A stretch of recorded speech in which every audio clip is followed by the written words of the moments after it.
영상을 클릭해주셔서 감사합니다. 당신의 연애 길잡이 연애신호등입니다. 여러분, 남자가 여자를 섹시하게 느낄 때는 언제라고 생각하시나요? 짧은 치마를 입었을 때, 몸매가 드러나는 옷을 입었을 때, 아니면 진한 화장을 했을 때? 보통은 다들 이렇게 외적인 걸 떠올리실 거예요. 그런데요, 진짜 중요한 건 따로 있습니다. 오늘 제가 드릴 말씀 조금 의외일 수도 있는데요. 남자가 여자를 가장 섹시하다고 느끼는 순간은 바로 여자가 그 남자의 말을 진심으로 들어줄 때입니다. 에이, 설마 그게 진짜야? 이렇게 생각하실 수도 있겠죠. 하지만 이건 그냥 이론이 아니라 실제로 수많은 남자들이 공감하는 부분이에요. 겉모습이 아무리 화려해도 대화가 통하지 않으면 금방 흥미를 잃는 게 남자입니다. 반대로 외모가 평범해도 눈을 바라보며 경청해주는 여자에게 말로는 표현하기 힘든 묘한 섹시함을 느끼게 되는 것도 남자들이죠. 오늘은 바로 그 비밀을 풀어드리겠습니다. 왜 남자는 경청하는 여자를 섹시하다고 느낄까? 그리고 이게 단순한 매력이 아니라 정신적 끌림으로 이어지는 이유는 뭘까? 이 주제를 본격적으로 이야기해보겠습니다.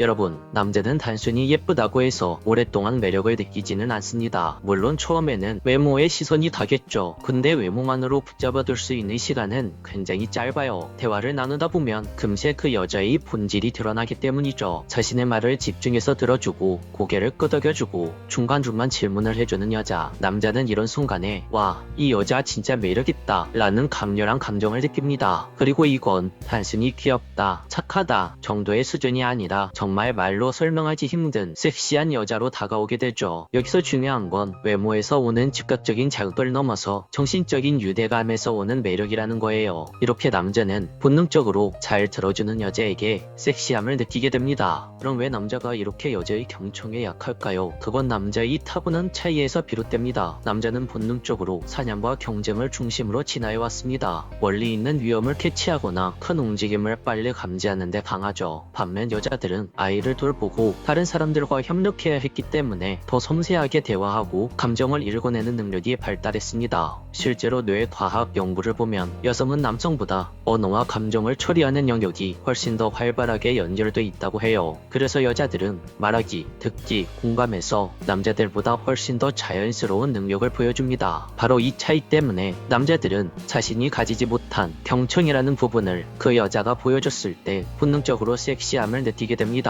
원래 사람은요, 자신이 가지지 못한 것을 그 이성에게 느꼈을 때 그때 굉장히 큰 매력을 느끼게 되는 거거든요. 그러니 여자가 진심으로 자기 말을 들어줄 때 남자 입장에선 그 자체가 엄청난 자극이 되는 거예요. 와, 이 여자 앞에서는 내가 나 자신이 되는구나 이렇게 느끼면서 자연스럽게 섹시함을 느끼게 됩니다. 반대로 경청을 잘 하지 못하는 여자들도 있죠. 남자의 말을 끊어버리고 자기 얘기만 계속하고 상대방 이야기를 대충 흘려드는 사람. 남자 입장에서는 처음엔 그 여자가 예뻐 보여도 금세 매력이 떨어집니다. 왜냐고요? 대화를 이어가도 서로 교류가 안 되고 정신적인 연결이 없으니까요. 잠깐의 육체적 끌림은 있을 수 있습니다. 하지만 정신적인 교감이 없는 상태에서 느끼는 끌림은 오래가지 못해요. 남자는 곧 이렇게 생각하죠. 이 여자랑은 깊은 대화는 힘들겠다. 그리고 그 순간 전기적인 매력은 사라집니다. 아무리 예쁜 여자라도 잘 들어지지 못하면 섹시함보다는 피곤함으로 느껴질 수 있다는 사실 꼭 기억하세요. 이제 반대로 경청을 잘하는 여자를 생각해 볼게요. 남자는 대화에서 감정을 잘 풀어내지 못합니다. 겉으론 괜찮은 척하지만 속마음을 표현하는 데 서툴고 말주변도 부족하죠. 그런데 여자가 눈을 맞추고 고개를 끄덕이며 그래서 그 다음은 어떻게 됐어요? 라며 맞장구를 쳐주면 어떻게 될까요? 남자는 자신도 모르게 입이 계속 열립니다. 처음엔 별것 아닌 얘기부터 시작하지만 나중엔 평소 누구에게도 하지 못했던 자신만의 속 이야기까지 술술 흘러나오죠. 그리고 문득 깨닫습니다. 내가 왜 이 여자 앞에서만 이렇게 말이 많아질까? 이렇게 말이죠. 그 순간 이미 남자는 그 여자에게 정신적으로 그리고 성적으로 강하게 끌리고 있는 겁니다. 잘 들어주는 여자는 남자의 마음을 열게 만들고 그 과정에서 단순한 호감을 넘어서 본능적인 매력까지 만들어내는 겁니다. 여러분, 진짜 섹시함은 외모만으로 완성되지 않아요. 외모는 순간의 자극일 뿐이고 시간이 지나면 익숙해져 버립니다. 반면 정신적인 섹시함은 시간이 갈수록 깊어지죠. 잘 들어주는 태도, 공감하는 표정, 적절한 질문이 남자에게는 치명적인 매력으로 다가간다는 겁니다. 여자는 남자의 눈빛과 손짓, 작은 제스처 속에서 숨은 의미를 잘 읽어냅니다. 그리고 적절한 타이밍에 질문을 던져서 대화를 이어가죠. 이건 단순히 대화의 기술이 아니라 남자의 긴장을 풀어주고 진심을 이끌어내는 힘이에요. 그 결과 남자는 이런 여자를 단순히 예쁘다고 느끼는 게 아니라 이 여자는 정말 섹시하다 라고 생각하게 되는 겁니다. 이제 바로 정신적인 섹시함의 매력입니다. 이 매력은 연애 관계에서만 적용되는 게 아니에요. 사회생활 속에서도 똑같이 통합니다. 경청할 줄 아는 여자는 남자들에게 존중과 호감을 동시에 얻습니다. 뿐만 아니라 여자들도 굉장히 좋아하죠. 외모가 평범하더라도 대화를 한번 나눠보면 매력이 느껴지는 여자들이 있죠. 바로 이런 유형의 사람들이 이런 행동 태도를 가지고 있습니다. 그 여자와 대화한 남자들 혹은 여자들은 하나같이 그 사람은 자꾸 생각나는 사람이네 라는 느낌을 받습니다. 즉, 잘 들어주는 태도, 경청은 단순히 연애에서만이 아니라 사회 전반에서 그 여자를 특별한 존재로 만들어줍니다. 이제 오늘 이야기를 정리해볼게요. 남자가 여자를 섹시하다고 느끼는 핵심 포인트는 외모가 아니라 경청 능력입니다. 남자는 경쟁 사회에서 늘 긴장 속에 살아가죠. 승부, 성과, 비교 이런 것들에 익숙합니다. 그래서 자기 말을 끊지 않고 있는 그대로 들어주고 편하게 말할 수 있게 해주는 여자에게 끌리는 거죠. 그런 여자는 남자의 머릿속에 계속 맴돌아요. 시도 때도 없이 떠오르고 잊혀지지 않는 존재가 됩니다. 여러분, 섹시함은 몸매나 외모로만 결정되지 않습니다. 진짜 섹시함은 상대의 마음을 열고 정신적인 끌림을 만들어내는 힘에서 시작되죠. 그리고 그 힘의 첫걸음은 바로 잘 들어주는 태도, 경청이에요. 남자가 가장 섹시하다고 느끼는 여자는 결국 남자의 말을 존중하고 귀 기울여주는 여자입니다. 절대 잊지 마세요. 섹시함은 겉모습이 아니라 마음을 열어주고 편안하게 만드는 순간 피어난다는 것을요. 오늘 이야기가 도움이 되셨다면 구독과 좋아요, 댓글과 알림 설정 한 번씩 눌러주세요. 지금까지 당신의 연애 길잡이 연애신호등이었습니다.